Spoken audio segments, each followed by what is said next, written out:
Hello दोस्तों, नमस्कार, जोहार। आज का हमारा ये session 20 most important question of classification in biology, जीव विज्ञान के वर्गीकरण से रिलेटेड 20 मोस्ट इम्पॉर्टेंट क्वेश्चन से रिलेटेड होगा, जिसका डिटेल वीडियो मैंने इसके पहले वाले सेशन में अपलोड कर दिया है। आज के इस वीडियो में हम वर्गीकरण के 20 मोस्ट इम्पॉर्टेंट क्वेश्चन देखेंगे। तो चलिए शुरू करते हैं। पहला क्वेश्चन है, The science of classifying organism is known as morphology, taxonomy, physiology and ecology. इसका करेक्ट आंसर है the science of classifying organism. किसी भी ऑर्गेनिज्म को क्लासीफाई करने का जो विज्ञान है उसे क्या कहते हैं? The answer is correct answer is taxonomy. Next question है, the broadest level of biological classification is the option A kingdom, phylum, class, domain and the correct answer is domain. अर्थात जो सबसे बड़ा बायोलॉजिकल क्लासिफिकेशन का जो सबसे बड़ा स्तर और जो हायरार्की में सबसे ऊपर आता है वो होता है हमारा डोमेन। नेक्स्ट क्वेश्चन है, इससे रिलेटेड जो भी टर्म्स है वो मैंने इसके पहले वाले वीडियो में जो डिटेल है क्लासिफिकेशन से रिलेटेड उसमें अपलोड कर दिया है, तो आप उस वीडियो को वहाँ से देख सकते हैं। और यहाँ पे सिर्फ MCQ ही दिए गए हैं क्लासिफिकेशन से रिलेटेड। ठीक है, चलिए क्वेश्चन नंबर 3 है, which of the following is not a characteristic used for classifying organism. किसी भी ऑर्गेनिज्म को क्लासीफाई करने के लिए कौन से जो कैरेक्टरिस्टिक यूज़ किए जाते हैं या फिर अपनाए गए थे उसमें कौन सा इसमें इनमें से ऑप्शन में से कौन सा नहीं है? अर्थात not a characteristic used for classifying organism. Option A है cell structure, B mode of nutrition, C habitat and option D is personal opinion and the correct answer is personal opinion. किसी भी ऑर्गेनिज्म को classify करने के लिए जो characteristic use किए गए थे वैज्ञानिकों के द्वारा, उसमें से जो कैरेक्टरिस्टिक था वो सेल स्ट्रक्चर था, मोड ऑफ न्यूट्रिशन भी था, हैबिटेट्स भी थे, बट पर्सनल ओपिनियन इसमें शामिल नहीं था उस कैरेक्टरिस्टिक में। फोर्थ क्वेश्चन है, the binomial system of nomenclature was proposed by. Nomenclature का जो बायनोमियल द्विपद्धति वाला जो नॉमेनक्लेचर जो दिया गया था वो किसके द्वारा दिया गया था? ऑप्शन है Charles Darwin, B Gregor Mendel, C Carolus Linnaeus, option D Robert विटिकर।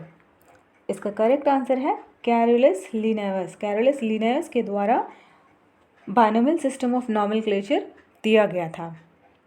Next question है question number 5, in the binomial name homo sapiens, homo represents, binomial name homo sapiens में होमो किस चीज़ को रिप्रेजेंट करता है? स्पीसीज को, genus को, family को, order को? इसका सही उत्तर है जीनस को। अर्थात जो साइंटिफिक नेम है होमो सैपियंस ह्यूमन बीइंग का, ये बायनोमियल नॉमेनक्लेचर के अंतर्गत ये नाम दिया गया है, साइंटिफिक नेम दिया गया है। इसमें जो होमो वर्ड है वो किसको रिप्रेजेंट करता है? वो जीनस को रिप्रेजेंट करता है। नेक्स्ट क्वेश्चन है, which kingdom includes unicellular prokaryotic. अर्थात कौन सा किंगडम है जिसमें यूनिसेलुलर एक कोशिकीय जीव और साथ ही साथ प्रोकार्योटिक जीव जिसमें कि वेल डिफाइंड न्यूक्लियस नहीं होते हैं वो पाए जाते हैं?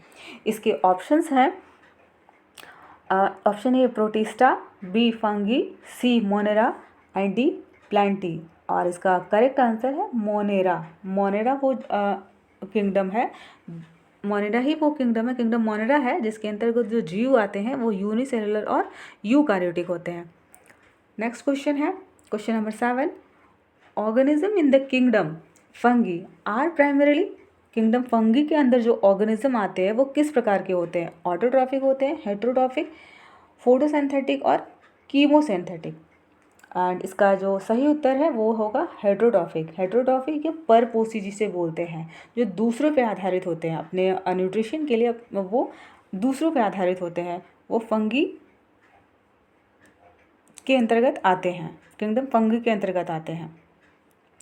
नेक्स्ट क्वेश्चन है, which kingdom consist of multicellular eukaryotic and heterotrophic mode of nutrition and have cell wall made of chitin. Most important word यहाँ पे दिया है, जिसका सेल वॉल काइटिन से बना हुआ है। अर्थात कौन सा किंगडम के अंतर्गत कौन सा ऑर्गेनिज्म है जो यूकैरियोटिक है, हेटेरोट्रॉफिक है और जिसमें सेल वॉल होता है वो काइटिन का बना होता है? इसके ऑप्शन है प्लांटी, एनिमेलिया, फंगी और प्रोटिस्टा। आई थिंक इस क्वेश्चन का आंसर सबको पता होगा। इसका आंसर है फंगी। फंगी किंगडम फंगी जो है वही यूकैरियोटिक होते हैं, हेटेरोट्रॉफिक होते हैं और इसमें जो सेल वॉल पाए जाते हैं मैड होते हैं वो काइटिन के बने होते हैं। काइटिन एक टाइप का प्रोटीन होता है। नेक्स्ट क्वेश्चन है protista. Protista are mostly option A prokaryotic unicellular, B eukaryotic multicellular, C eukaryotic unicellular and option D prokaryotic multicellular. इसका सही उत्तर है प्रोटिस्टा क्या है, यूकैरियोटिक है और यूनिसेलुलर है। Next question, which is the following is the characteristic feature of kingdom plantae. Plant kingdom का कौन सा कैरेक्टरिस्टिक फीचर है? ऑप्शन है lack of cell wall, heterotrophic mode of nutrition, presence of chlorophyll, motile cell throughout their life. तो इसका सही उत्तर है प्रेजेंस ऑफ क्लोरोफिल। जो प्लांट किंगडम होते हैं उसका जो मेन कैरेक्टरिस्टिक फीचर होते वो ये है कि उनमें क्लोरोफिल पाया जाता है। नेक्स्ट क्वेश्चन है question number 11, classification system proposed by Robert विटिकर is based on how many kingdom. अर्थात रॉबर्ट विटिकर के द्वारा जो क्लासिफिकेशन सिस्टम प्रेजेंट किया गया था वो कितने किंगडम पे आधारित था? 3, 4, 5 और 6 and the correct answer is 5। हम जानते हैं कि 5 किंगडम क्लासिफिकेशन किसके द्वारा दिया गया था? रॉबर्ट विटिकर के द्वारा। नेक्स्ट क्वेश्चन है which of the following organism belongs to the kingdom animalia. इनमें से कौन किंगडम एनिमेलिया से बिलोंग करते हैं? Yeast, amoeba, butterfly and mushroom and the correct answer is butterfly. Butterfly animal kingdom के अंतर्गत आते हैं। Next question, question number 13, viruses are not included in any of the 5 kingdom because they are prokaryotic, eukaryotic, lack of cellular structure and option D is autotrophic. Viruses जो है किसी भी kingdom में नहीं रखे जाते हैं because the answer is lack of cellular structure. Viruses में जो सेलुलर स्ट्रक्चर है उसका अभाव होता है, वो ना तो मल्टी सेलुलर ना तो यूनिसेलुलर होता है, इसलिए। नेक्स्ट क्वेश्चन है which is the following characteristic use to differentiate between different phyla within the kingdom animalia. इसके ऑप्शंस हैं presence or absence of nucleus, option B mode of nutrition, option C body symmetry, presence of colon and cell wall. The correct answer is body symmetry, presence of colon. Next question है the term phylogeny refers to study of external morphology, option B the evolutionary history of group of organism, the process of naming organism, the study of cell structure। और इसका सही answer है the evolutionary history of the group of organism. Next question है question number 16, which of the following is example of prokaryotic organism. Prokaryotic organism के example कौन सा है? Paramecium, euglena, bacteria और मशरूम। प्रोकैरियोटिक में आते हैं euglena, correct answer. Next question है question number 17, which of the following is the characteristic feature of kingdom protista. Kingdom protista का कौन सा फीचर इसमें है जो है पाया जाता है किंगडम प्रोटिस्टा में? ऑप्शन है multi cellular, B autotrophic, C diverse mode of nutrition और ऑप्शन डी है they have cell wall made of peptidoglycan. इसका सही उत्तर जो है वो होगा diverse mode of nutrition. Diverse mode of nutrition kingdom protista में पाए जाते हैं। Next question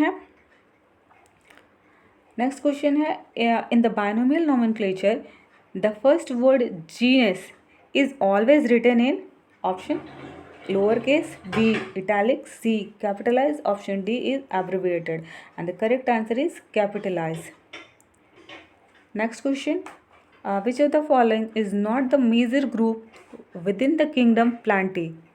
Option algae, bryophyta, C pteridophyta, option D protozoa। इनमें से कौन प्लांट किंगडम के अंतर्गत नहीं आते हैं और इसका जो सही उत्तर है वो है प्रोटोजोआ। प्रोटोजोआ प्लांट किंगडम के अंतर्गत नहीं आते हैं। And last question, question number 20, bacteria comes under which kingdom? Protista, monera, fungi और animalia. The correct answer is monera. Kingdom monera के अंतर्गत बैक्टीरिया आते हैं। और इसी के साथ हमारा 20 MCQ प्रश्न यहाँ पे समाप्त होता है।